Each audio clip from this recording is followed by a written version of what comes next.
যদি 1 টাকার দুর্নীতি, 1 টাকার কোন ধরনের অসৎ উপায়ের কোন ধরনের আপনারা প্রমাণ করতে পারেন, আমি এই সংসদ থেকে আমরা ইস্তফা দিব।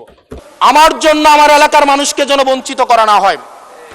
আমি এই সংসদে অনুমতি নিয়ে কখনো বিরোধিতা হয় না, কখনো অনুমতি নিয়ে আমি আপনার বিরোধিতা করতে চাই। আবুল হাসান আব্দুল্লাহর একটি প্রসঙ্গ যে আলাপটি তিনি করেছেন সেটি হলো বাজেটে এবার তাকে আটকে দেয়া হবে কিনা।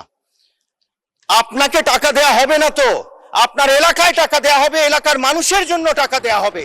সেই জন্য আপনি ইন্টারিম গভর্নমেন্টে যেভাবে যেভাবে পেয়েছেন, আমরা অনেক কিছু শুনি, অ্যালিগেশনের এই আদান প্রদানে অনেক কিছু বলা যায়, সেভাবেই চলবে হয়তো। ইয়েস, আবুল হাসনাত আব্দুল্লাহ, আপনি ধন্যবাদ মাননীয় স্পিকার। ব্যক্তিগত কৈফিয়ত 1 মিনিট প্লিজ। ধন্যবাদ মাননীয় স্পিকার।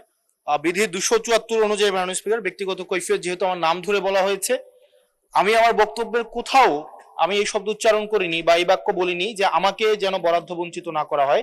আমি সেটি বলেছি যে আমার এলাকার মানুষকে যেন কোনোভাবে আমার বক্তব্যের কারণে আমার এলাকার মানুষকে যেন বঞ্চিত না করা হয়, 1 নম্বর বিষয়। 2 নম্বর বিষয় মাননীয় স্পিকার, আজকেও এই সংসদে আমরা দেখেছি যে জুলাই সংশ্লিষ্ট কিছু আমাদেরকে মিন করে একটা কথা বলা হয়েছে যে আমরা আগে রিকশায় চড়তাম, এখন আমরা গাড়িতে চড়ি।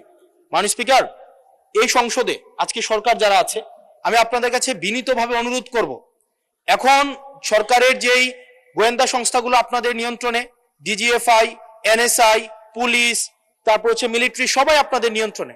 আমি আপনাদেরকে অনুরোধ করব, আপনাদের মতো দায়িত্বশীল জায়গা থেকে এলিগেশনের টোনে এলিগেশন না দিয়ে আপনারা তদন্ত করে যদি 1 টাকার দুর্নীতি, 1 টাকার কোন ধরনের অসৎ উপায়ের কোন ধরনের আপনারা প্রমাণ করতে পারেন, আমি এই সংসদ থেকে আমরা ইস্তফা দিব। ধন্যবাদ মাননীয় সদস্য, ধন্যবাদ। না না, এটা বিতর্ক না, please. No no, take your seat.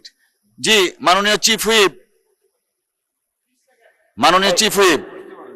মাননীয় স্পিকার, এটা বিষয় হলো যে এরকমের মাননীয় সদস্য যিনি বক্তব্য রেখেছেন তিনি তার কথা উল্লেখ করেন না, তো এখানে কোনো ব্যক্তিগত কৈফিয়ত এমনি হয় না। আর 2 নম্বর, না না, ওনার নাম উল্লেখ করেছিলেন। আচ্ছা, নাম বলেছিলেন, আচ্ছা।